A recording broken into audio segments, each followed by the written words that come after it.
Shalom kepada saudara-saudara sekalian, shalom kepada murid segala bangsa. Puji syukur kita panjatkan kehadirat Tuhan.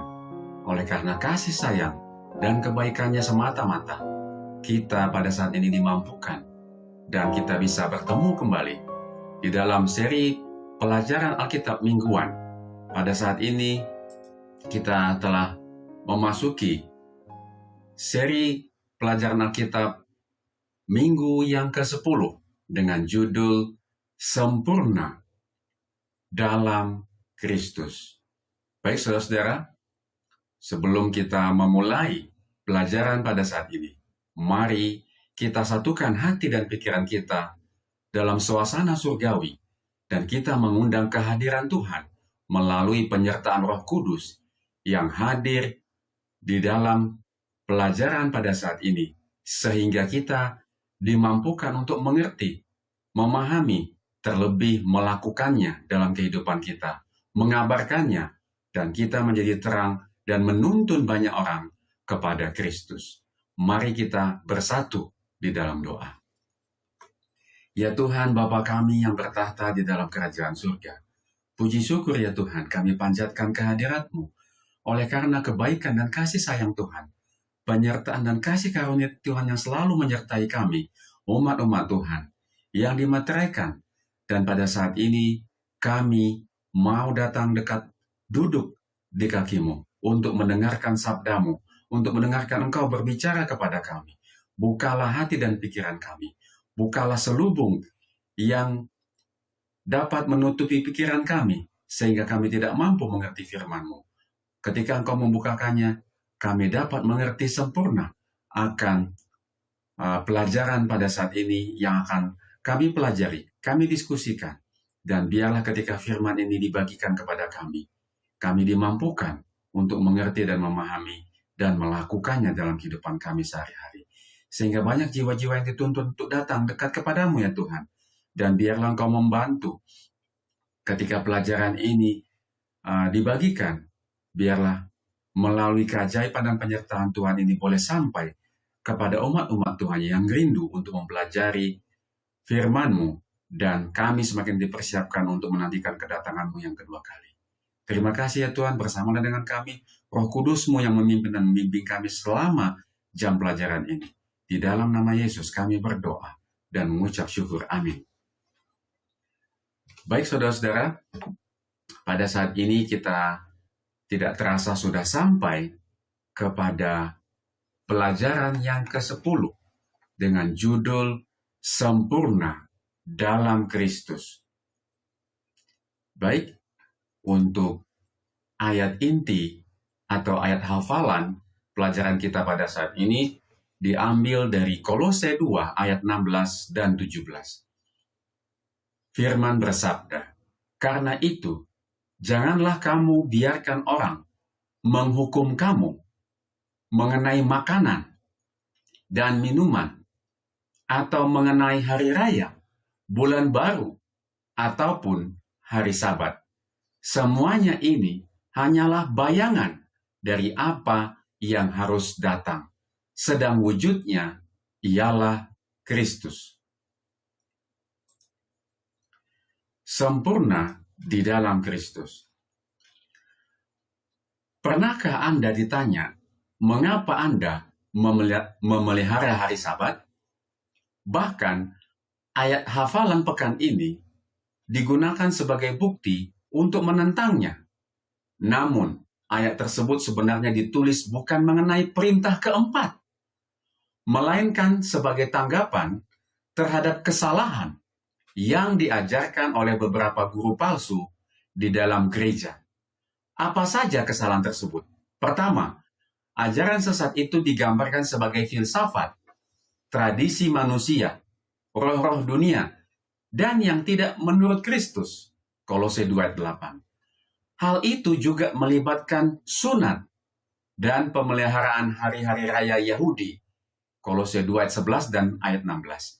Bersama dengan upacara penyucian Yahudi dan peraturan-peraturan yang berkaitan dengan makanan. Ajaran itu juga mencakup penyembahan malaikat, atau upaya untuk meniru ibadah kepada malaikat. Kolose 2 ayat 18. Dan akhirnya ajaran itu didasarkan pada perintah-perintah dan ajaran manusia, dan kemungkinan melibatkan praktek-praktek asketisme. Para guru palsu ini jelas religius dan tulus, tetapi mereka juga salah memahami Injil. Pekan ini kita akan melihat alasannya, dan kita akan melihat mengapa ayat hafalan itu tidak ada hubungannya dengan pemeliharaan hari Sabat hari ke-7, siklus mingguan hari Sabat yang kita kuduskan, yang Tuhan perintahkan kepada kita. Ya, saudara-saudara, tadi di situ ada tertulis kemungkinan melibatkan praktek-praktek asketisme. Ya, saya akan coba cari referensinya. Apakah asketisme itu? Asketisme adalah gaya hidup atau ajaran yang menekankan disiplin diri ketat, penyangkalan diri, dan pantang terhadap kesenangan duniawi serta materi demi mencapai tingkat spiritualitas, penyucian jiwa, atau tujuan religius yang lebih tinggi. Praktek ini melibatkan pengendalian hawa nafsu, hidup sederhana, dan sering kali puasa atau hidup menyendiri. Ya, jadi ini adalah arti dari asketisme. Ya, untuk mengetahui apa yang dibagikan dalam pelajaran kita pada saat ini. Nah, jadi dari pendahuluan ini kita diamarkan untuk berhati-hati terhadap ajaran-ajaran yang ternyata bukan berasal dari Kristus. Ini adalah ajaran-ajaran filsafat tradisi manusia. Di sini disebutkan roh-roh dunia dan yang tidak menurut Kristus.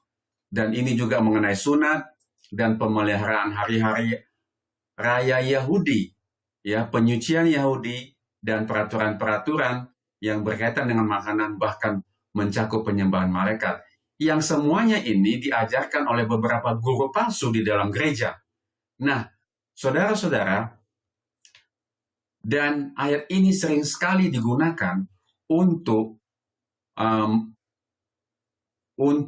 mengatakan bahwa hari Sabat, ya, kamu jangan menghakimi saya untuk beribadah hari Sabat atau hari Minggu. Ya, ini dikatakan sama sekali tidak ada hubungannya dengan hari Sabat, hari ke-7, pemeliharaan Sabat siklus mingguan yang sudah Tuhan tetapkan di saat penciptaan di Taman Eden. Tidak ada hubungannya sama sekali.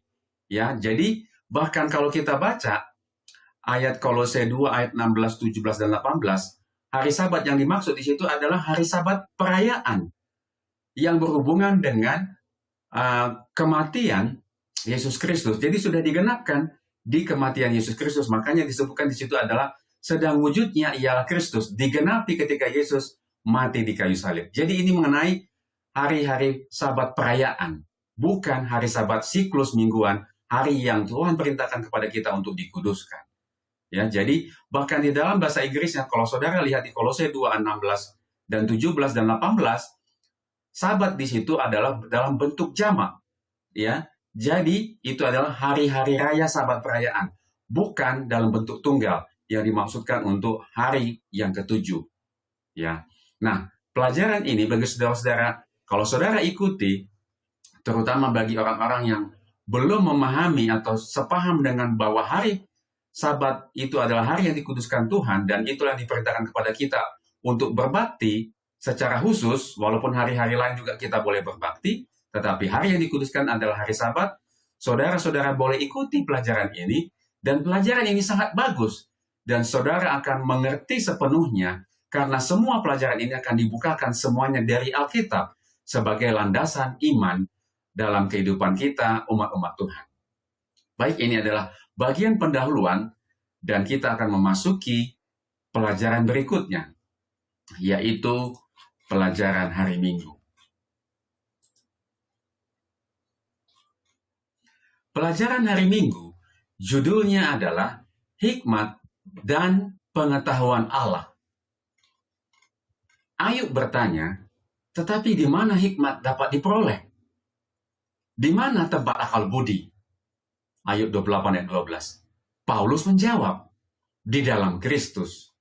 Ya. Sebab di dalam Dialah tersembunyi segala harta hikmat dan pengetahuan. Kolose 2 ayat 3. Bandingkan dengan 1 Korintus 1 ayat 30. Jika kita memiliki Kristus, kita memiliki segalanya. Bahkan segala kekayaan dan keyakinan, pengertian dari tujuan hidup. Kolose 2 ayat 2. Melaluinya, rahasia Allah yang mencakup seluruh rencana keselamatan telah dinyatakan. Bacalah Kolose 2 ayat 1-7. Apakah tujuan Paulus menulis surat ini? Mari kita baca. Karena aku mau supaya kamu tahu betapa beratnya perjuangan yang kulakukan untuk kamu, dan untuk mereka yang di Laodikia, dan untuk semuanya yang belum mengenal aku pribadi, supaya hati mereka terhibur, dan mereka bersatu dalam kasih, sehingga mereka memperoleh segala kekayaan dan keyakinan, pengertian, dan mengenal rahasia Allah, yaitu Kristus, sebab di dalam Dialah tersembunyi segala harta hikmat dan pengetahuan. Hal ini kukatakan supaya jangan ada yang memperdayakan kamu dengan kata-kata yang indah. Sebab meskipun aku sendiri tidak ada di antara kamu, tetapi dalam roh aku bersama-sama dengan kamu. Dan aku melihat dengan sukacita tertib hidupmu dan keteguhan imanmu dalam Kristus. Dan kamu telah menerima Kristus Yesus, Tuhan kita. Karena itu, hendaklah hidupmu tetap di dalam Dia. Hendaklah kamu berakar di dalam Dia dan dibangun di atas Dia. Hendaklah kamu bertambah teguh dalam iman yang telah diajarkan kepadamu. Dan hendaklah hatimu melimpah dengan syukur. Kata Yunani parakletosin berarti mendorong atau menguatkan. Kolose 2 ayat 2. Keinginan Paulus bukan hanya untuk membantu orang-orang percaya di Kolose, untuk mengenali ajaran-ajaran palsu, tetapi juga untuk mempersatukan mereka dalam kasih Kristen. Bentuk kata kerja yang digunakan untuk kedua kata kerja tersebut menunjukkan keyakinan Paulus bahwa surat ini akan mencapai tujuannya. Namun ia memuji mereka karena tertib hidupmu dan keteguhan imanmu dalam Kristus. Kolose 2 ayat 5. Istilah Yunani taksis yang diterjemahkan sebagai tata tertib digunakan dalam Perjanjian Baru untuk merujuk pada peraturan imamat Harun dan peraturan Melkisedek. Ya, ayat-ayatnya dapat saudara lihat. Tetapi Paulus menerapkannya untuk keteraturan gereja. 1 Korintus 14 ayat 40 termasuk di sini. Ya, kadang-kadang ada kecenderungan untuk menganggap peraturan dan organisasi gereja hanya sebagai lembaga keagamaan tanpa makna teologis. Namun, dengan memberikan pedoman tentang ketertiban dalam ibadah, contohnya di 1 Korintus 11, serta menetapkan syarat-syarat bagi penatua dan diaken, itu ada di dalam 1 Timotius 3 dan Titus 1. Di sini Paulus dikatakan sangat berhati-hati dalam menjaga keteraturan gereja. Dengan cara ini, hikmat Allah dan ajaran Alkitab tetap terpelihara dan tersebar luas. Sebagai hasil dari ajaran yang benar yang telah diterima jemaat Kolose dan dari rekan-rekan Paulus, mereka memiliki keteguhan dalam iman. Iman mereka tidak digoyahkan, tidak dapat digoyahkan. Karena apa? Karena didasarkan pada karena didasarkan pada fondasi Alkitab. Ya, jadi iman yang tidak digoyahkan, tidak dapat digoyahkan, karena iman itu didasarkan pada fondasi Alkitab yang kokoh. yang jika dipegang teguh akan membantu melindungi mereka dari apa? Dari kesesatan yang disebarkan oleh para pengajar palsu. Jadi saudara-saudara, resepnya sebenarnya sangat sederhana. Kalau kita tidak mau disesatkan oleh para pengajar palsu atau doktrin palsu, ya, baca saja Alkitab, pegang saja Alkitab, ya, berdasarkan hanya kepada Alkitab saja, ya, sola scriptura, berdasarkan hanya kepada firman, kepada Alkitab saja. Jadi, kalau kita mendalami Alkitab, belajar Alkitab, tidak akan mungkin kita disesatkan. Karena kita mengetahui keaslian kehendak Tuhan, apa yang Tuhan inginkan di dalam firman-Nya. Nah, dikatakan di sini ada pertanyaan, bagaimanakah pengalaman Anda sendiri tentang perlunya keteraturan dalam kehidupan rohani Anda? Ya, saudara-saudara, untuk menjawab ini sangat sederhana. Dan mungkin kita mengambil contoh yang bisa kita lihat dalam kehidupan kita sehari-hari. Ya, contoh mengenai kalau misalkan di jalan, contohnya ya perlu keteraturan dan ketertiban, peraturan, ya kalau tidak ada lampu untuk mengatur arus lalu lintas, ya kacau kehidupan kita. Jadi kita perlu teratur untuk mengikuti, ya kalau dia hijau berarti berjalan, kemudian kalau dia merah berarti berhenti, ya kalau tidak mengikuti dan tidak teratur menaati, ya akan terjadi kecelakaan. Dan begitu juga dengan rambu-rambu yang ada di jalan. Ya, di jalan ada rambu, kalau saudara tidak mengikuti dan saudara juga tidak teratur untuk di jalan kan ada garis pembatas tuh. Ya, yang di tengah, kalau saudara tidak teratur di dalam jalur yang saudara ini, saudara melenceng sedikit ke kanan, maka saudara akan berhadapan dengan mobil atau kendaraan yang berlawanan arah, maka akan terjadi apa? Kekacauan. Begitu juga di rumah.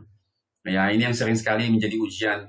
Justru ujian itu sangat dekat kepada kita. Misalkan saudara meletakkan kunci di mana, handuk di mana, pakaian di mana, ya, anak-anak diajari dari sejak dini untuk apa? Teratur. Jadi bagaimanakah pengalaman Anda sendiri tentang perlunya keteraturan dalam kehidupan rohani Anda? Ya, saya secara pribadi sangat perlu keteraturan. Begitu juga yang Paulus maksudkan di mana? Di jemaat. Keteraturan tentu berdasarkan kepada apa? Tata tertib, tadi taksis, peraturan, ketetapan. Firman Tuhan adalah ketetapan kita. Jadi kalau kita tidak mengikuti peraturan firman Tuhan, hukum Tuhan, ya kalau tidak ada keteraturan atau hukum, bisa kita ambil barang orang sembarangan, kita mencuri, kita berbohong, kita mengambil istri orang lain, ya benda orang lain, barang orang lain, ya itu sangat apa? Sangat-sangat berbahaya. Jadi memang sangat apa? Perlu keteraturan. Saudara juga bisa membagikan di dalam kolom komentar untuk pertanyaan ini jika saudara memiliki kesaksian atau pengalaman yang saudara boleh bagikan. Baik, kita akan melanjut kepada pelajaran hari Senin. Pelajaran hari Senin berakar dan bertumbuh dalam Kristus. Berakar dan bertumbuh dalam Kristus. Tema surat Kolose merupakan salah satu prinsip paling jelas dalam menjalani kehidupan Kristen. Kamu telah menerima Kristus Yesus, Tuhan kita. Karena itu hendaklah hidupmu tetap di dalam Dia. Kita menerima keselamatan dengan menerima pribadi. Ya, pribadinya Kristus, bukan sekedar perangkat aturan, perangkat ajaran, ya, perangkat filosofi, seperangkat kata-kata. Tetapi esensinya adalah kita menerima keselamatan dengan menerima pribadi Kristus, keseluruhan dari Kristus, bukan hanya sekedar seperangkat ajaran. Namun dikatakan menerima Yesus juga berarti tentunya menerima semua ajarannya. Ya, sebagaimana yang disampaikan melalui para rasul dan para nabi dalam Alkitab. Lebih dari segalanya, menerima Kristus berarti mati terhadap diri sendiri, yaitu penyerahan diri sepenuhnya kepada Kristus yang hidup. Tetapi aku hidup, bukan lagi aku yang hidup, tetapi Kristus yang hidup di dalam aku. Ya, jadi hidup yang kujalani sekarang adalah bukan hidupku, tetapi hidup Kristus. Firman yang hidup, yaitu Yesus, tidak dapat dipisahkan dari firman yang tertulis, yaitu Alkitab. Itu merupakan satu kesatuan. Keduanya adalah ibarat dua sisi mata uang yang sama. Faktanya, hanya melalui kitab suci kita dapat mengenal Yesus. Kita hidup atau menjalani kehidupan kita di dalam Dia, yang berarti bahwa kita membiarkan firman-Nya dan Roh-Nya membimbing kita dalam semua keputusan dan tindakan kita. Dalam Kolose 2 ayat 7, Paulus menggunakan metafora umum dalam Alkitab yang menyamakan orang Kristen dengan tanaman. Ya, tumbuhan, pohon, tanaman. Kita berakar di dalam Kristus dengan menerimanya sebagai juru selamat dan mengatur hidup kita sesuai dengan firman-Nya. Begitulah cara kita teguh dalam iman, menjadi teguh dalam iman. Bagaimanakah ayat-ayat berikut menerangkan metafora tanaman sebagai simbol orang percaya? Lihat Yesaya 61 ayat 3, Matius 3 ayat 10, Lukas 8 ayat 11-15, dan 1 Korintus 3 ayat 6.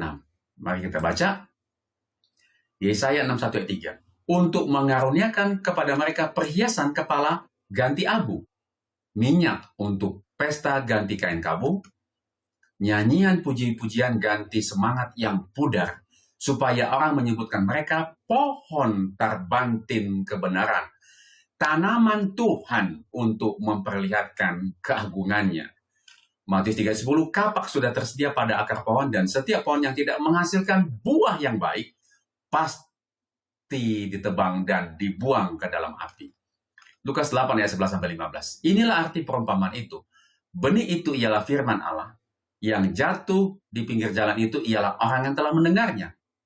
Kemudian datanglah iblis lalu mengambil firman itu dari dalam hati mereka supaya mereka jangan percaya dan selamatkan. Yang jatuh di tanah yang berbatu-batu ialah orang yang setelah mendengarkan firman itu menerimanya dengan gembira, tetapi mereka tidak berakar. Mereka percaya sebentar saja dan dalam masa pencobaan mereka murtad. Yang jatuh dalam semak duri ialah orang yang telah mendengar firman itu, dan dalam pertemuan selanjutnya mereka terhimpit oleh kekhawatiran dan kekayaan dan kenikmatan hidup, sehingga mereka tidak menghasilkan buah yang matang. Yang jatuh di tanah yang baik itu ialah orang yang setelah mendengar firman itu menyimpannya dalam hati yang baik dan mengeluarkan buah dalam ketekunan. 1 Korintus 3:6. Aku menanam, Apolos menyiram, tetapi Allah yang memberi pertumbuhan. Jadi jelas sekali kita di sini diumpamakan sebagai tanaman. Ya, Paulus dengan jelas menguraikan dua pilihan yang tersedia bagi orang percaya. Yang pertama adalah tetap menjadi tanaman Tuhan. Yesaya 61 ayat 3. Dan terus menjadi sempurna di dalam Kristus dengan berpegang teguh kepada ajarannya. Yang kedua, dapat disamakan dengan tanaman buatan yang mungkin kelihatan seperti nyata, tetapi sesungguhnya tidak memiliki kehidupan. Dengan mengadopsi filsafat dan tradisi manusia, kita dikatakan menjadi tawanan. Kolose 2:8. Meskipun Kristus telah membebaskan kita, masih ada kemungkinan untuk kembali diperbudak oleh kuk perhambaan. Ya, lihat Galatia 5:1 bandingkan dengan Kisah 15 ayat 10. Singkatnya, menerima ajaran yang tidak alkitabiah itu berarti menolak Kristus, karena mereka yang menerima ajaran palsu. Sayangnya, telah mengadopsi Injil yang berbeda dan telah menerima otoritas manusia di atas otoritas kitab suci. Nah, saudara-saudara, hati-hati ya, karena banyak bahkan di dalam kehidupan umat-umat yang mengaku percaya kepada Kristus, mereka menerima otoritas manusia. Ya, hati-hati. tanda petik, bisa saja gereja meninggikan otoritas manusia dibandingkan otoritas kitab suci. Otoritas manusia, pandangan manusia, peraturan manusia, tradisi manusia diletakkan di atas kitab suci. Jadi bahkan seharusnya kitab suci yang di atas, tetapi kita dapat lihat bagaimana saudara bisa lihat bahwa ada gereja yang mempraktekkan otoritas manusia di atas otoritas kitab suci. Jadi ini sudah menyalahi dan melanggar firman Tuhan. Dikatakan di sini, lihat itu di dalam Galatia 1 ayat 6-9, dikatakan ini merupakan bahaya dalam gereja mula-mula. Dan hingga saat ini, ya. Kemudian ada pertanyaan di hari Senin, bagaimanakah pengalaman pribadi Anda dalam memahami arti mati terhadap diri sendiri agar menerima Kristus? Mengapa proses ini harus berlangsung secara terus-menerus? Mari kita lihat apa yang bisa dibagikan untuk pertanyaan ini. Ya. Mengapa mati terhadap diri sendiri harus continue, terus-menerus ya, berkelanjutan? Mati terhadap diri sendiri, dying to self, seringkali disalahpahami sebagai penghancuran kepribadian. Sebaliknya ini adalah penyerahan kehendak. Menerima Kristus berarti mengakui bahwa kemudi hidup kita bukanlah lagi milik kita. Ego kita harus turun tahta agar Kristus bisa naik tahta, memerintah dalam hidup kita. Mengapa proses ini harus berlangsung terus-menerus? Ya, tentu saja harus terus-menerus. Yang pertama, ego yang lihat. Sifat dasar manusia cenderung ingin kembali memegang kendali. Seperti tanaman yang butuh disiram setiap hari, penyerahan diri kita adalah keputusan harian. Yang kedua, pertumbuhan membutuhkan pemangkasan. Ya, mengapa kontinu tadi? Yang pertama adalah karena penyerahan diri harus setiap hari. Yang kedua, pertumbuhan membutuhkan pemangkasan. Agar tanaman bertumbuh lebih kuat, bagian-bagian yang tidak sehat atau tunas yang liar harus dipangkas. Ya, setiap hari harus dicek. Ya, mana bagian diri kita yang harus dipangkas, dibuang dari kehidupan kita. Yang tidak sehat, yang melanggar firman Tuhan, yang tidak sesuai dengan kehendak Tuhan. Ya, penyerahan diri yang kontinu memungkinkan Allah untuk memangkas, memotong, ya, membuang, memetik, semua hal-hal yang tidak baik dari hidup kita, sifat-sifat kita yang menghambat pertumbuhan iman, Tuhan mau pangkas itu. Kalau tidak menyerahkan diri setiap hari, ya Tuhan tidak bisa bertindak setiap hari untuk kita. Yang ketiga, dinamika hubungan. Karena kita menerima sebuah pribadi, tadi dikatakan di awal, bukan hanya seperangkat ajaran, kita menerima sebuah pribadi yaitu Kristus. Hubungan tersebut harus bersifat dinamis. Setiap hari ada tantangan baru yang menuntut kepercayaan baru dan penyerahan baru juga setiap hari. Tanpa mati terhadap ego kita setiap hari, kita tidak akan pernah memberikan ruang bagi Kristus untuk hidup sepenuhnya di dalam kita. Makanya itu sangat apa? Sangat perlu untuk kita penyerahan diri setiap hari. Ya, die daily ya kata Rasul Paulus dalam firman Tuhan. Mati diri setiap hari artinya bertobat setiap hari. Mari kita masuk kepada pelajaran hari Selasa.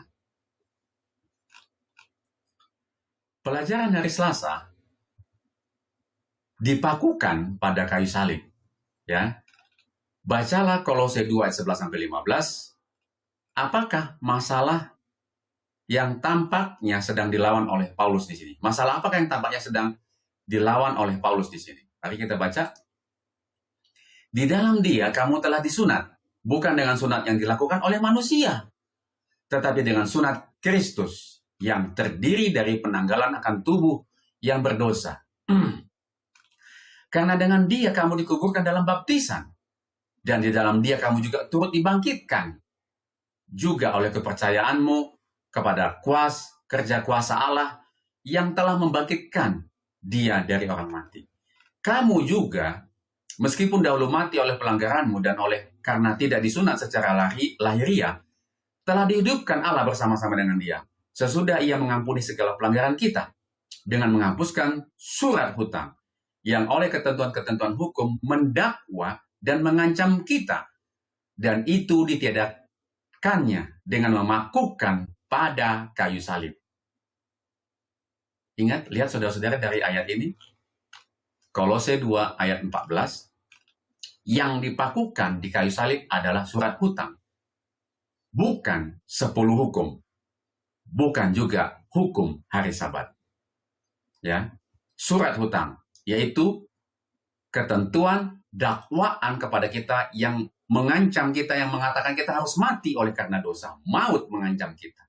Dan itu, maut itu, dakwaan itu, hukum yang mendakwa yang mengancam kita ditiadakannya dengan memakukan pada kayu salib. Artinya, siapa yang percaya kepada Kristus, kepada kematiannya, pengorbanan Kristus, ya, surat hutang sudah dihapus, dakwaan tidak berlaku lagi, itu artinya kita berhak mendapatkan hidup kekal. Ya, ayat 15, ia telah melucuti pemerintah-pemerintah dan para penguasa-penguasa dan menjadikan mereka tontonan umum dalam kemenangannya atas mereka. Penguasa-penguasa yang mendakwa bahwa kita harus mati, mengancam kehidupan kita. Tetapi semuanya, puji Tuhan, ditiadakannya dengan memakukannya pada kayu salib. Kematian Kristus menghapuskan surat hutang yang mengancam kita, yang mendakwa kita untuk mati. Tetapi Kristus telah memakukannya di kayu salib. Seberapa sering kita melihat ayat-ayat ini, khususnya Kolose 2:14, disalahgunakan sebagai alasan menentang Sabat hari ke-7. Untuk memahami ayat-ayat ini ada dua penafsiran utama yang diajukan oleh umat Advent hari ke-7. Pertama, surat hutang yang dipakukan pada kayu salib adalah daftar tuduhan yang ditujukan mendakwa kita. Mirip dengan tulisan yang digantung Pilatus di atas salib Yesus. Saudara bisa lihat itu di Matius 27 ayat 37, Yohanes 19 ayat 19 dan 20. Atau kedua, hukum upacara yang ditulis oleh Musa. Lihat itu di Ulangan 31 ayat 24-26 yang dipakukan pada kayu salib. Jadi inilah yang dipakukan pada kayu salib, bukan hari Sabat, 10 hukum. Ketika kita melihat ayat ini dalam konteks yang lebih luas, jelas bahwa yang dibahas adalah hukum upacara.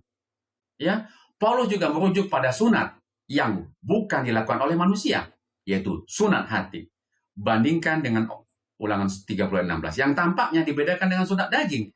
Salah satu ketentuan terpenting dalam hukum upacara, ya, bandingkan dengan Keluaran 12 ayat 48. Ya, Imamat 12 ayat 3, ya. Dan pada hari yang ke-8 haruslah dikerat daging kulit hatan anak itu. Ya, bandingkan dengan Keluaran 12 ayat 48.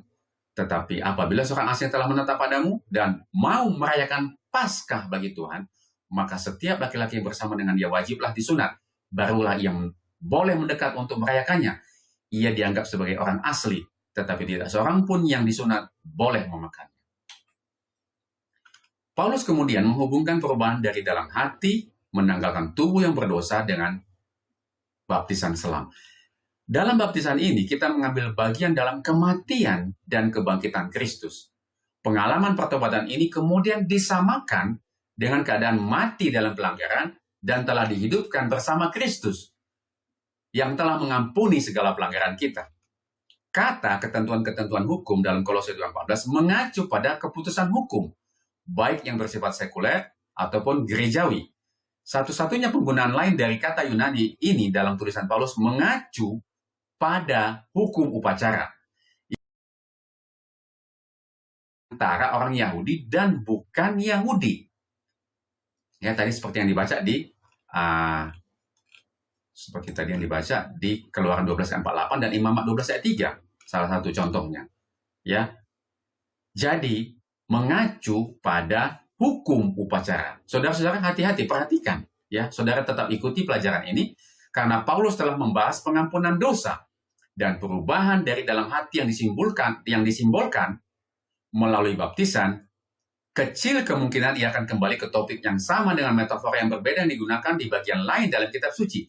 Sebaliknya, Paulus tampaknya menekankan poin yang serupa dengan yang terdapat dalam kitab Efesus, bahwa orang percaya yang bukan Yahudi di Kolose tidak perlu khawatir tentang menuruti hukum upacara.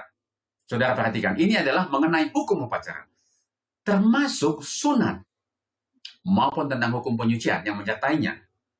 Ya, jadi jelas Paulus tidak menyatakan bahwa 10 perintah Allah telah dipakukan di kayu salib. Paulus tidak menyatakan itu, terutama karena di bagian lain ia mendefinisikan dosa sebagai pelanggaran terhadap 10 perintah Allah. Roma 7 ayat 7. Ya, inilah yang dimaksud oleh Paulus. Ya, kembali dikatakan bahwa yang dipakukan di kayu salib bukan 10 hukum, bukan juga Sabat, siklus mingguan, hari yang dikuduskan oleh Tuhan sejak penciptaan masih tetap menjadi ketetapan hingga saat ini. Kita telah menyelesaikan pelajaran hari Selasa dan kita masuk kepada pelajaran hari Rabu. Pelajaran hari Rabu, bayangan atau substansi, ya, bayangan atau substansi atau yang sesungguhnya atau yang menjadi dasarnya, ya, atau yang sesungguhnya. Bayangan atau wujud, yaitu substansi berarti wujud juga artinya. Bacalah Kolose 2 ayat 16-19. Ya, kembali ayat ini kita baca. Kita sangat mendalami ayat ini karena ini banyak digunakan oleh beberapa orang untuk menggunakan Sabat tidak berlaku lagi. Jangan hukum kami mengenai Sabat, mengenai makanan atau mengenai apapun. Mari kita lihat. Itu adalah bayangan atau wujud. Bacalah Kolose 2 ayat 16-19. Bacalah Kolose 2 ayat 16-19. Praktik orang Kristen Yahudi apakah yang disoroti Paulus di sini? Kita akan lebih dalam lagi kupas ayat ini. Mari kita lihat. Karena itu, janganlah kamu biarkan orang menghukum kamu mengenai makanan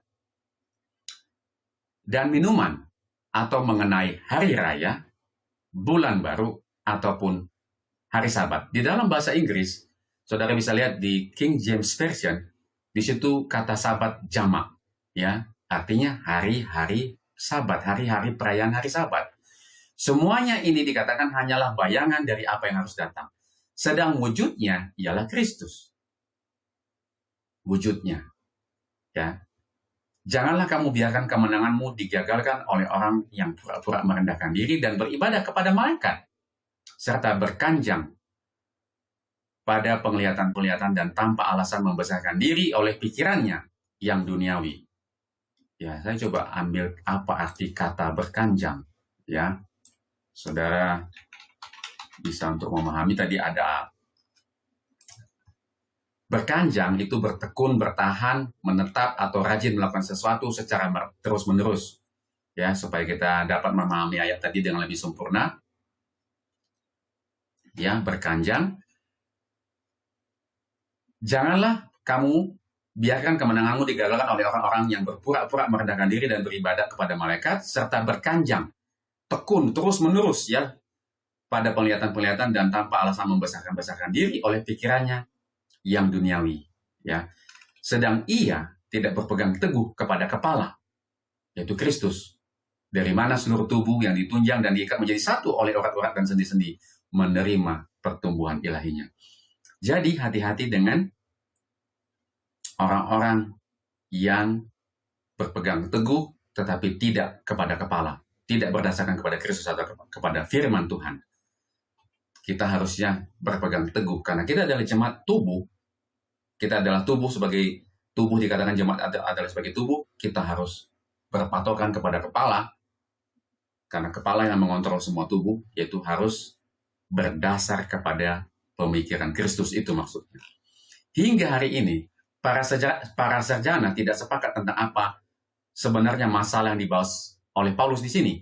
Apa yang dapat kita pastikan adalah bahwa surat Paulus sendiri memberikan cukup banyak informasi tentang apa yang tampaknya menjadi pengaruh pemecah belah orang Kristen Yahudi di gereja yang didominasi oleh orang-orang non-Yahudi ini. Dengan kata lain, beberapa orang percaya Yahudi mendorong hal-hal yang sebenarnya tidak perlu diikuti oleh para jemaat karena bersifat tradisi saja, ya, ketetapan etnis mereka saja. Jelas bahwa Kolose 2:16 mencantumkan sejumlah praktek Yahudi yang tampaknya masih dilakukan oleh beberapa orang Yahudi yang sudah jadi Kristen. Ya, namun bahkan unsur-unsur dalam Kolose 2:18 pun sesuai dengan konteks yang sama. Yesus mengkritik kepura-puraan kerendahan hati di antara para pemimpin agama. Misalnya Matius 6 ayat 1, ayat 5, ayat 7, dan ayat 16. Saudara bisa lihat, dari gulungan kitab Qumran kita mengetahui bahwa para malaikat memiliki peran penting dalam beberapa konsep penyembahan Yahudi. Jadi ada ajaran Yahudi, ajaran mereka, ajaran manusia, roh-roh dunia yang jadi masalah. Jadi masalah yang dihadapi oleh Paulus ini kemungkinan besar juga dihadapi di tempat yang lain. Ya, Kolose 2:16 sering disalahpahami. Penting untuk meninjaunya secara lebih mendalam. Perhatikan poin-poin berikut. Penggunaan kata "karena itu" oleh Paulus menandakan bahwa ini adalah kesimpulan yang diambil dari apa yang telah ia sampaikan sebelumnya. Yaitu apa? Kebutuhan akan sunat secara literal telah disingkirkan karena yang terpenting adalah perubahan hati secara batiniah. Jadi ada orang-orang Yahudi yang telah jadi Kristen memaksa, kamu harus ikut aturan-aturan manusia kami, katanya gitu. Kamu juga harus disunat. Ya. Tetapi di sini dikatakan bahwa kebutuhan akan sunat secara literal telah disingkirkan. Karena apa? Karena yang terpenting adalah perubahan hati, sunat hati. Yaitu buanglah bagian-bagian dari hidupmu, hatimu yang tidak sesuai dengan apa? Kehendak Kristus, dengan firman Tuhan, dengan 10 hukum. Jadi ada orang-orang yang memaksakan, enggak, kamu harus disunat. Jadi saudara bisa lihat kalau konteks Kolose 2 16 sampai 19, ya, itu adalah mengenai tradisi-tradisi, hukum-hukum manusia, hukum-hukum upacara, hukum-hukum perayaan yang dipaksakan oleh orang-orang Yahudi yang telah menjadi Kristen. Kamu kalau mau menjadi bagian dari kami, ya kamu harus melakukan itu. Nah, itu yang dimaksud. Ya, kemudian makanan dan minuman mengacu pada persembahan makanan dan minuman yang dibawa oleh orang Israel ke bait suci. Bukan mengenai makanan apa yang Tuhan suruh tinggalkan secara, ya karena tentunya ada orang-orang yang Tuhan mengatakan kepada kita untuk meninggalkan makanan daging. Makanan apa yang sehat yang Tuhan berikan kepada kita, itu yang diikuti. Bagaimana pengalaman bangsa Israel keluar dari Mesir. Ya, mereka disuruh meninggalkan makanan itu. Lalu ada juga orang-orang di dalam gereja Advent sendiri, ya kamu jangan hakimi saya, dipakai juga ini. Jadi ayat ini sebenarnya bukan hanya menjadi konflik antara Advent dan umat-umat Tuhan di denominasi lain, bahkan di dalam lingkungan gereja Advent sendiri pun ini pun menjadi konflik juga. Kamu jangan hakimi saya. Ya. Saudara harus lihat bagaimana mengartikan ayat ini dengan sempurna, dengan baik. Kita harus gunakan Alkitab dan firman Tuhan.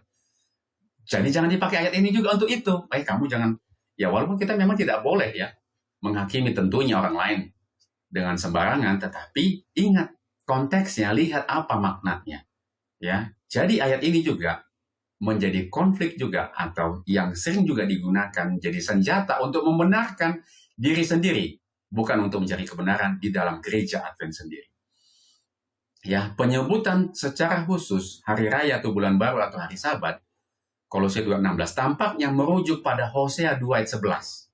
Mari kita baca Hosea 2 ayat 11. Aku akan menghentikan segala kegirangannya, hari rayanya, bulan barunya, dan hari Sabatnya, dan segala perayaannya. Saudara bisa lihat itu di Hosea 2 ayat 11, di mana urutan hari-hari seremonial yang sama disebutkan, termasuk Sabat seremonial, Sabat perayaan. Jadi bukan Sabat hari ke-7 yang dimaksud di situ. Lihat misalnya Imamat 23:11 ayat 24 dan ayat 32. Yang sangat penting bagi pemahaman kita tentang ayat ini adalah penafsiran Paulus sendiri, bahwa hari-hari upacara ini hanyalah bayangan dari apa yang harusnya datang, sedang wujudnya ialah Kristus. Ya kalau sudah digenapi oleh kematian Kristus, maka tidak perlu lagi hari-hari raya ini. Itu yang dimaksud. Hari-hari upacara ini seperti halnya, ya contohnya di sini, korban-korban persembahan menunjuk kepada karya Kristus. Sebaliknya, Sabat hari ke-7, saudara saya ulangi, sebaliknya, Sabat hari ke-7 ditetapkan di Taman Eden sebelum dosa masuk ke dalam dunia. Jadi kan tidak mungkin bahwa Sabat itu adalah bayangan, ya. itu jauh sebelum sistem upacara korban di tempat kudus diperkenalkan. Jauh, itu belum sebelum manusia berdosa ditetapkan Sabat hari ketujuh. Jadi tidak mungkin dihapuskan. Jadi yang dihapuskan adalah Sabat hari-hari perayaan.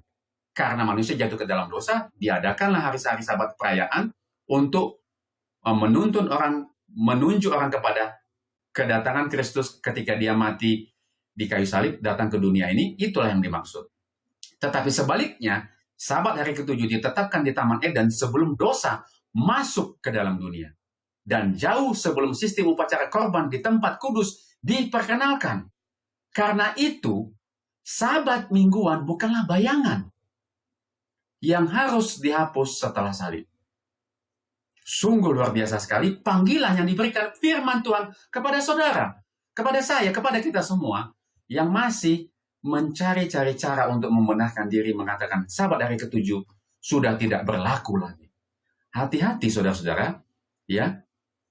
Kita dapat lihat di sini Sabat hari ketujuh tetap menjadi ketetapan. Bahkan nanti kita akan lihat, bahkan di surga pun, di bumi yang baru nanti kita yang akan dipulihkan, Sabat itu pun bahkan masih kita rayakan, kita kuduskan. Jadi bagaimana mungkin institusi hari Sabat yang kita akan tetap pelihara atau kita lakukan di surga yang menjadi landasan juga 10 hukum Tuhan itu adalah landasan pemerintahan Tuhan, bagaimana mungkin akan apa? Dihapuskan. Baik, kita masuk.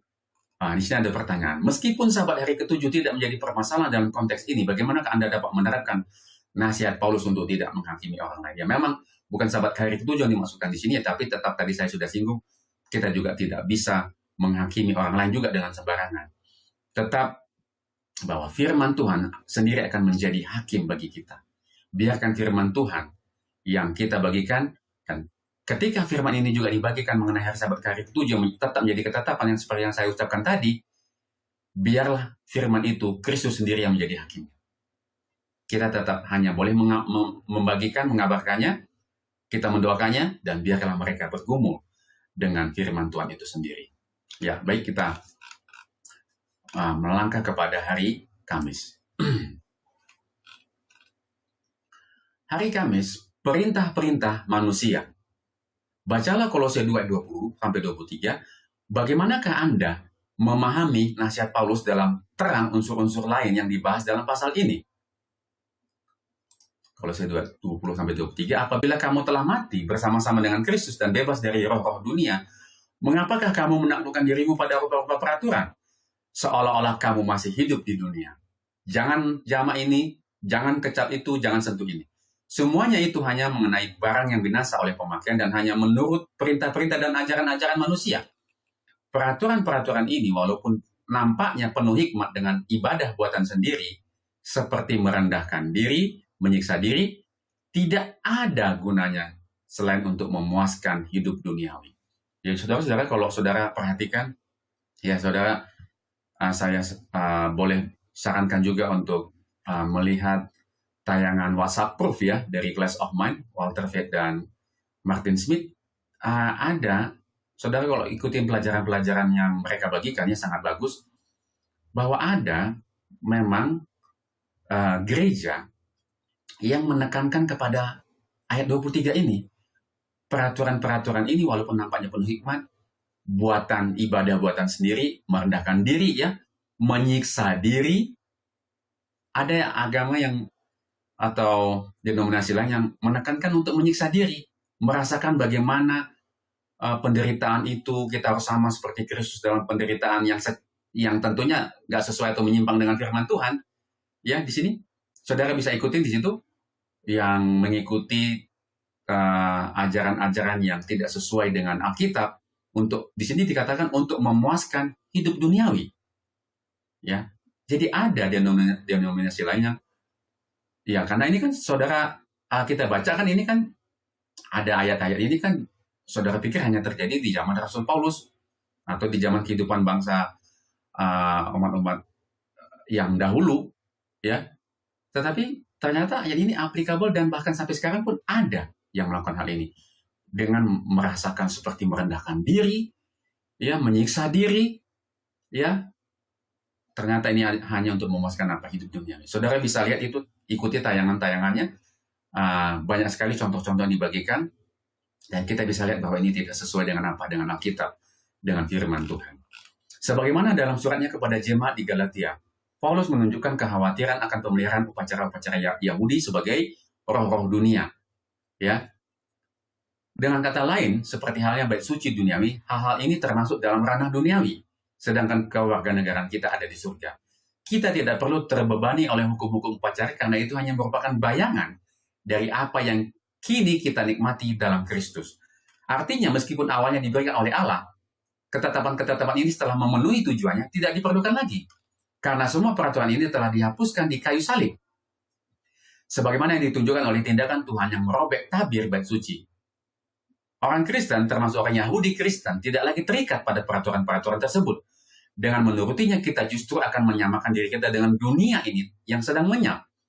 Berbeda dengan dunia baru yang dijanjikan kepada kita di dalam Kristus. Lagi pula, kita menantikan langit yang baru dan bumi yang baru, di mana terdapat kebenaran. 2 Petrus 3:13. Dan bukan sekedar pembaruan dari dunia yang lama ini. Selain fakta bahwa orang-orang Farisi dan ahli Taurat telah menambahkan ketentuan manusia ke dalam hukum Musa. Perhatikan, bahwa orang-orang Farisi dan ahli Taurat yang telah menambahkan ketentuan-ketentuan ke dalam hukum Musa, ketentuan-ketentuan manusia ke dalam hukum Musa. Pemeliharaan upacara-upacara perjanjian lama yang telah digenapi oleh Kristus tidak lagi dapat dianggap sebagai kewajiban dari Allah, melainkan hanya sebagai tuntutan yang diberlakukan oleh manusia. Memang tampaknya upacara-upacara itu justru menjadi beban bagi iman, bukan sesuatu yang memperkuatnya. Sangat mudah untuk mulai melihat pelaksanaan semua ini bukan hanya sebagai cara untuk menjadikan diri sendiri lebih unggul dari mereka yang tidak melakukannya, yang sudah cukup buruk, tetapi juga mungkin tanpa disadari dianggap berjasa bagi keselamatan. Suatu jerat yang kita tidak ingin masuk di dalamnya. Sepanjang sejarah kekristenan, para ahli Alkitab telah menyerah pada godaan untuk mengeluarkan keputusan keagamaan, merebut peran Roh Kudus dalam membimbing orang percaya mengenai makna teks kitab suci. Kristus sendiri adalah sumber mata air dari mana kebenaran kitab suci mengalir, sebagaimana yang diajarkan oleh Paulus dan para penulis Alkitab lainnya.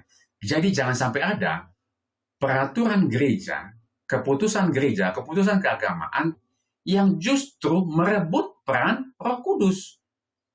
Ya beberapa waktu lalu saya menyinggung ada beberapa keputusan gereja, bahkan General Conference, saudara kalau boleh ikuti di dalam masa pandemi kemarin, ada keputusan gereja yang sebenarnya kalau saudara perhatikan dan pelajari, sangat dalam, keputusan itu mengambil peran Roh Kudus. Ya, saya dengan tegas mengatakan, saudara boleh ikutin, boleh lihat, di masa pandemi kemarin organisasi mengeluarkan sebuah keputusan keagamaan, keputusan organisasi, keputusan General Conference yang merebut peran Roh Kudus, ya, mengenai keharusan kita harus divaksin. Itu merebut peran Roh Kudus. Saudara jangan marah dulu, jangan emosi dulu. Saudara lihat, sesuai dengan pelajaran ini, hati-hati ketika kita menyerah pada godaan keputusan, ketika kita mengeluarkan keputusan keagamaan, keputusan organisasi yang merebut peran Roh Kudus. Ya, saudara ikuti bahwa keputusan sewaktu pandemi kemarin tidak sesuai dengan teks kitab suci, dengan firman Tuhan, kebebasan hati nurani, kebebasan untuk diberikan. Kita memiliki kebebasan, the power of choice. Kita memiliki kemampuan untuk memilih, kebebasan untuk memilih. Itu tidak diberikan kepada kita. Dan itu tidak sesuai atau bertentangan dengan Roh Kudus. Roh Kudus memberikan keputusan kepada kita, terserah. Kalau kamu mau ikut kepada firman, dan Tuhan juga memberikan kebebasan kita untuk kamu boleh memilih yang lain yang tidak firman, yang tidak sesuai dengan Alkitab. Tuhan tidak memaksa kita, kita bukan robot. Ya.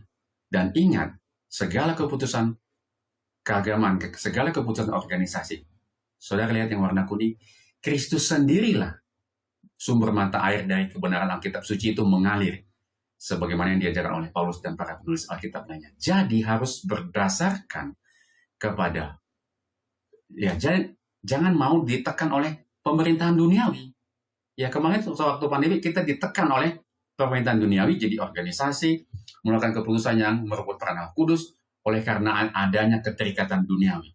Saudara bisa lihat keterikatan itu, ya, bagaimana organisasi kita mengalami keterikatan dengan United Nations, dengan Perserikatan Bangsa-Bangsa, yang menyebabkan gereja kita tidak memiliki independensi dalam mengambil keputusan. Terikat, tergantung, sudah diikat oleh apa? Roh-roh duniawi. Ingat, gereja sekali lagi adalah kumpulan umat-umat Tuhan percaya. Hati-hati, ya, saudara harus selalu bergantung atau berdasarkan kepada firman, bukan kepada keputusan-keputusan manusia, roh duniawi yang diajarkan sepanjang pekan ini. Kita diajarkan pelajaran itu bukan bergantung kepada apa? Keputusan duniawi, manusia, roh dunia, bukan, tetapi harus berdasarkan kepada apa? Yesus Kristus dan Alkitab. Dan di sini ada pertanyaan, bagaimana kita dapat memastikan bahwa kita memahami satu-satunya dasar keselamatan kita adalah apa yang telah Yesus lakukan bagi kita?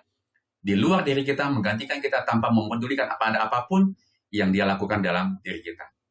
Nah, bagaimana kita dapat memahami bahwa satu-satunya dasar keselamatan kita adalah apa yang telah Yesus lakukan bagi kita? Ya, tentunya kita tahu bahwa Yesus menggantikan kita, ya.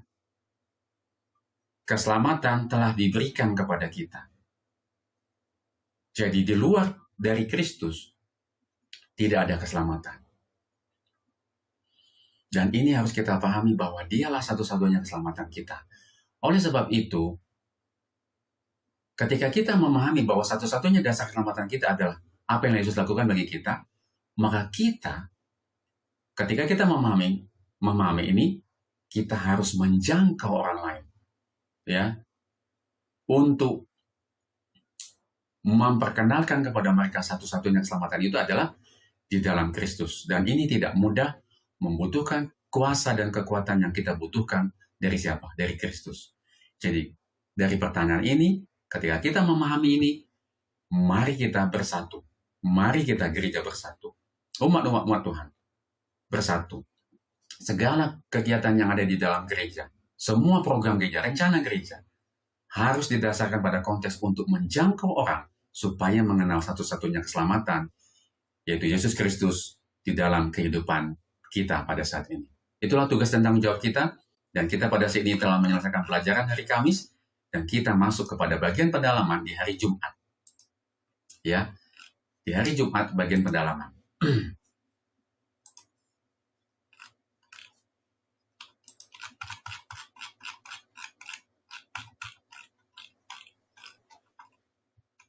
Ya, hari Jumat pendalaman. Sebagaimana zaman rasul-rasul manusia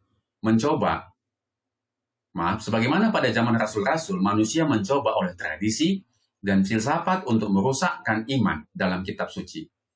Demikian pula pada dewasa ini, oleh menyenangkan perasaan suka, mengkritik yang lebih tinggi, evolusi, spiritisme, teosofi, dan panteisme, musuh kebenaran sedang berusaha untuk memimpin jiwa-jiwa ke dalam jalan-jalan yang terlarang. Kepada banyak orang, Alkitab adalah lampu tanpa minyak, sebab mereka telah membalikkan pikiran mereka ke dalam saluran kepercayaan secara untung-untungan yang membawa salah pengertian dan kekacauan. Pekerjaan kritik yang lebih tinggi dalam menganalisis, menerka, memulihkan kembali adalah memusnahkan iman dalam kitab suci sebagai kenyataan ilahi. Hal itu adalah merampok sabda Allah dari kuasa untuk mengendalikan, untuk meninggikan dan mengilhamkan kehidupan manusia. Oleh spiritisme, orang banyak diajar untuk percaya bahwa kemauan adalah hukum yang tertinggi, bahwa surat izin adalah kemerdekaan, dan bahwa manusia bertanggung jawab hanya kepada dirinya sendiri. Nah, saudara, kalau saudara juga lihat kutipan ini, ya kutipan ini juga pernah saya dapatkan dan saya pelajari dan saya baca dan saya tonton di serial WhatsApp Proof juga, ya, yang dari Class of Mind yang dibawakan oleh Walter Fett dan Martin Smith. Di situ diberikan contoh-contoh kepada kita. bagaimana bahwa banyak manusia mengikuti kemauan adalah hukum yang tertinggi, dikatakan. Bahwa surat izin adalah kemerdekaan, bahwa manusia bertanggung jawab hanya kepada dirinya sendiri. Nah, saudara, saya rekomendasikan untuk mengikuti dan melihat tayangan tersebut, karena dari kutipan yang kita dapat lihat di sini, di situ diperlihatkan contoh-contohnya bahwa itu memang terjadi pada saat ini, ya, di dalam kehidupan manusia pada zaman dewasa saat ini. Supaya kita dapat melihat bahwa firman Tuhan memang benar, bahwa pada saat ini pun terjadi pada saat ini. Pengikut-pengikut Kristus akan bertemu dengan kata-kata yang indah terhadap rasul-rasul, terhadap mana rasul mengamalkan orang-orang percaya di Kolose. Ia akan bertemu dengan tafsiran-tafsiran spiritualisme. Nah, ini dia. Tafsiran-tafsiran spiritualisme akan kitab suci, tetapi ia tidak menerimanya. Suaranya akan kedengaran dalam penegasan yang terang tentang kebenaran yang kekal akan kitab suci. Menatap matanya tertuju kepada Kristus. Ia harus bergerak dengan tetap pada jalan yang ditentukan. Ya, dengan tidak menghiraukan segala buah pikiran yang tidak sesuai dengan ajarannya. Karena banyak ajaran-ajaran tidak sesuai, peraturan-peraturan manusia yang tidak sesuai, dikatakan ia tidak menerimanya, ya, tetaplah kita menatap kepada Kristus, karena banyak ajaran-ajaran yang ini yang tidak sesuai dengan firman Tuhan. Jadi kita diajak melalui renungan atau firman Tuhan atau kutipan ini untuk tetap mata kita tertuju kepada Kristus, bergerak dengan tetap pada jalan yang ditentukan oleh Tuhan, tidak menghiraukan segala buah pikiran manusia yang ada di sekeliling kita yang tidak sesuai dengan ajarannya. Dan dikatakan di sini yang warna hijau saya highlight, kebenaran Allah, firman Tuhan, Alkitab harus menjadi mata pelajaran untuk renungan dan meditasinya. Ia harus menganggap kitab suci sebagai suara Allah yang berbicara langsung kepadanya. Jadi jangan dengar suara yang lain, oh kata Bapak itu, oh kata pendeta itu, oh kata organisasi, oh kata... Ingat, bahkan General Conference sekalipun di dalam gereja kita, harus suara Allah yang diberikan kepada kita, kepada jemaat, kepada umat. Ya, landasannya jangan kita menaruh peraturan manusia di atas kitab suci. Kitab suci harus di atas segalanya. Jadi peraturan organisasi, peraturan jemaat, ya, peraturan gereja berdasarkan kepada di atasnya adalah tunduk kepada firman Tuhan, kepada kitab suci. Jadi iya di sini itu boleh saudara, boleh saya, boleh organisasi, pimpinan organisasi, ketua General Conference, pemimpin agama, pendeta, harus menganggap kitab suci yang di atas, yang lebih tinggi, dan harus menganggap itu adalah sebagai suara Allah yang berbicara langsung kepadanya. Dengan demikian, maka kita akan mendapati akal budi yang ilahi. Dikutip dari Ellen G. White, Kisah Para Rasul 1969, halaman 474. Baik, puji Tuhan, kita telah menyelesaikan bagian pendalaman. Kita masuk kepada pertanyaan-pertanyaan untuk diskusi. Ada 4 pertanyaan, lumayan ini. Coba kita baca satu-satu. Pertanyaan pertama, apakah arti pernyataan bahwa dalam Kristus berdiam secara jasmania seluruh kepenuhan Allah, kealahan, dan dialah kepala semua pemerintah dan penguasa? Kolose 2:9-10, lihat juga Yohanes 1:1, Ibrani 1:3, dan 1 Petrus 3:22. Apa artinya ini? Mari kita lihat. Ya, saya langsung ke jawabannya, saudara bisa baca ayatnya ya. Kepenuhan kealahan dalam Kristus, Kolose 2:9-10. Makna kata jasmania somatikos menegaskan bahwa Yesus bukan sekedar roh atau guru yang tercerahkan. Dia adalah Allah yang sepenuhnya menjadi manusia. Di dalam Yohanes 1:1 menegaskan keilahiannya yang kekal. Di dalam Ibrani 1:3 menyatakan dia adalah gambar wujud Allah yang sempurna. Di dalam 1 Petrus 3:22 menunjukkan otoritasnya atas segala dimensi spiritual. Implikasi bagi kita, jika seluruh kepenuhan Allah ada di dalam Kristus dan kita ada di dalam Dia, maka kita tidak memerlukan tambahan ritual, malaikat, atau filsafat lain untuk menjadi sempurna. Judul perjalanan kita adalah sempurna di dalam Kristus. Ya. Tidak perlu yang lain. Ya. Jadi tidak perlu filsafat, pendapat, yang lain untuk menjadi sempurna atau selamat. Kita sudah memiliki sumber utama keselamatan itu sendiri, kesempurnaan itu sendiri, yaitu siapa? Yaitu Yesus Kristus. Puji Tuhan buat kita. Baik, pertanyaan yang kedua.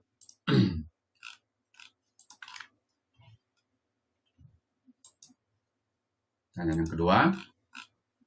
Kita semua mungkin pernah mendengar Kolose 2, 14-16. Digunakan sebagai argumen menentang Sabat hari ke-7. Nah, ini tadi sudah beberapa kali sudah dibahas, kita sebenarnya sudah dapat jawabannya ya.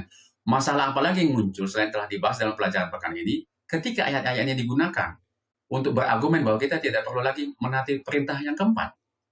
Ya. Baik, kita coba lihat apa yang bisa dibagikan.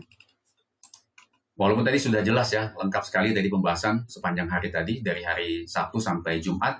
Selain konteks bayangan yang sudah dibahas, ada masalah teologis lain yang muncul jika kita memakai ayat ini untuk membatalkan Sabat hari ke-7. Yang pertama, konsistensi moral. Jika Sabat salah satu dari 10 hukum dihapus, atas dasar apa kita mempertahankan hukum jangan mencuri atau jangan berzina? Jadi dihapus juga, jadi kita bebas saja mencuri dan berzina. Apa seperti itu? Menghapus satu bagian dari hukum moral tanpa dasar yang kuat akan meruntuhkan seluruh standar etikal kita. Berarti kita nggak perlu menuruti hukum yang lain, itu menjadi salah ya.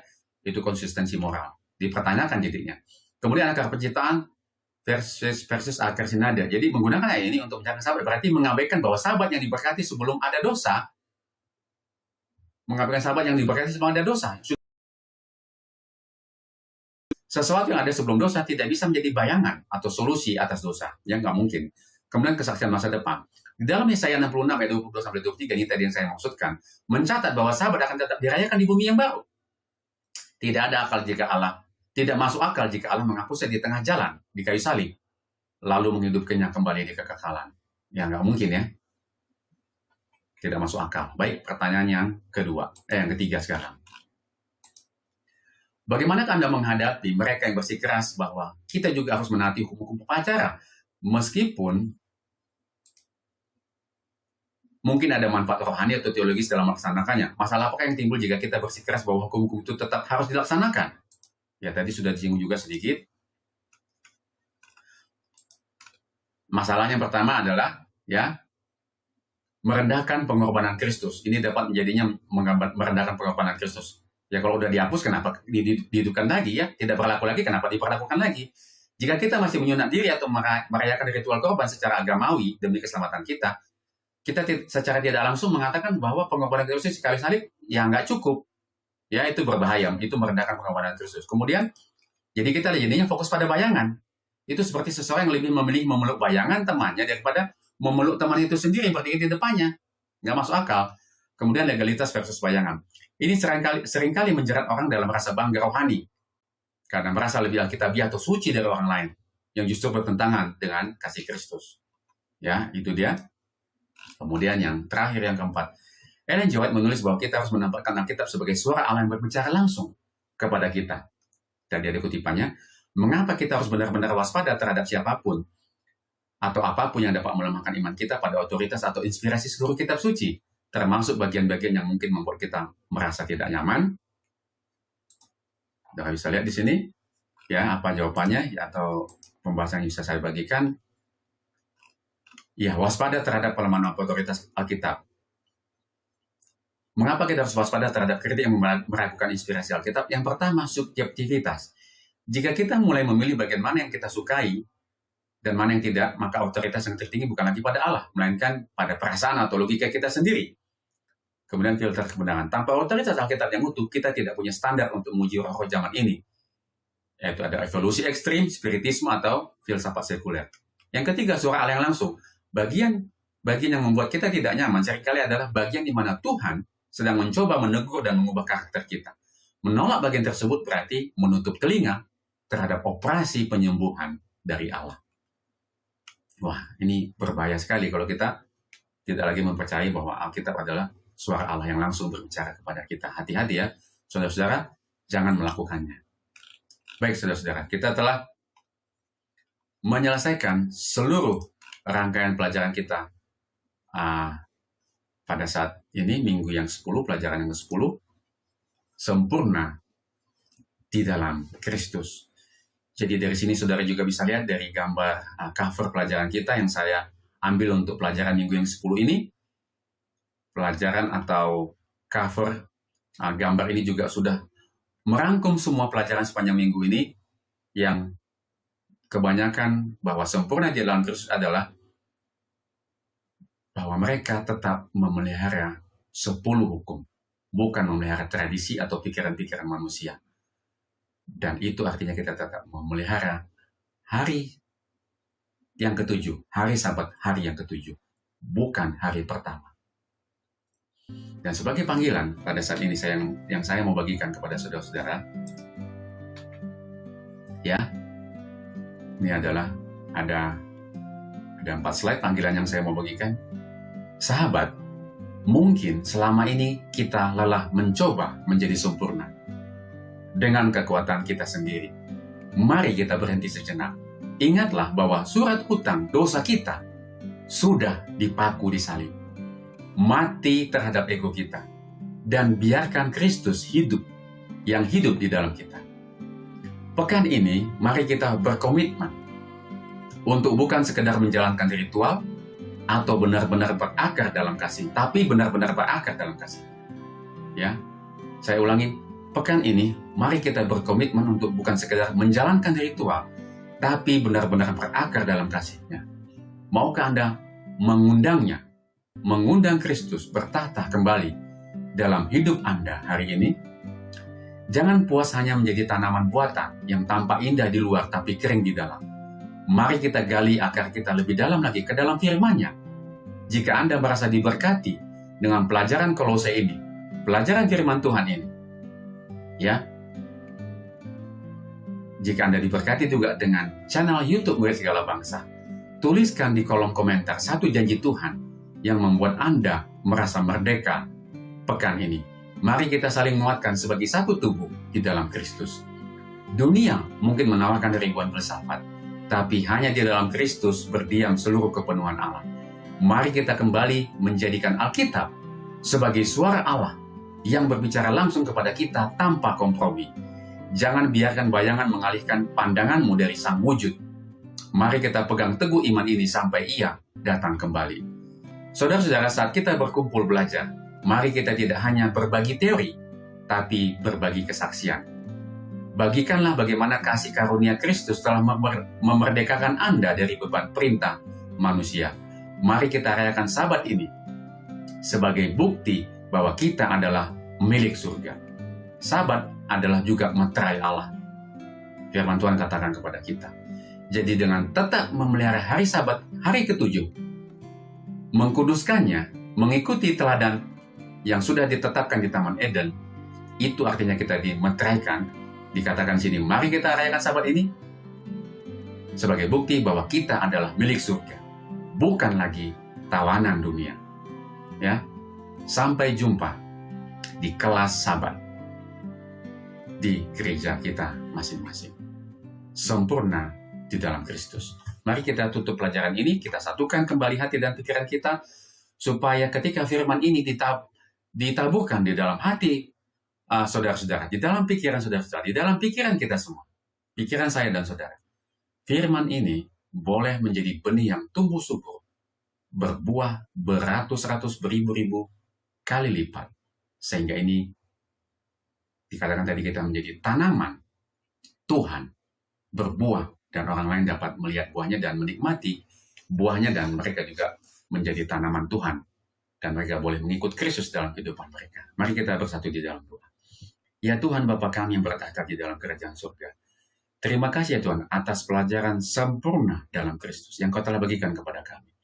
Biarlah hati kami dimeteraikan dengan pelajaran ini, hati kami dimeteraikan terlebih bahwa Sabat adalah materai Allah yang Kau telah berikan kepada kami.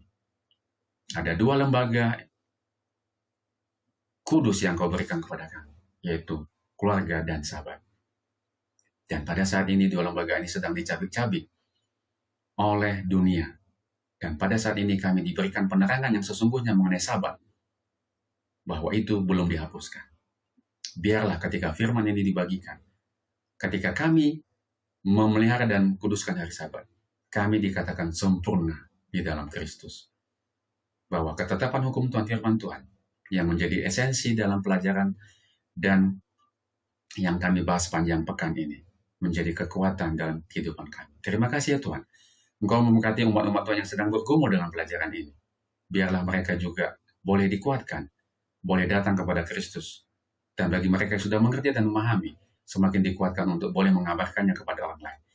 Karena sumber keselamatan itu, yaitu akulah jalan kebenaran dan hidup, yaitu Yesus Kristus, boleh dibagikan dan juga boleh tersampaikan kepada orang lain melalui aktivitas pelayanan dari kehidupan kami, baik secara pribadi, keluarga, maupun secara jemaat. Kami serahkan doa dan permohonan ini kepada Bapa melalui perantaraan Yesus Kristus, Juru Selamat kami. Di dalam nama Yesus kami berdoa dan mengucap syukur. Amin.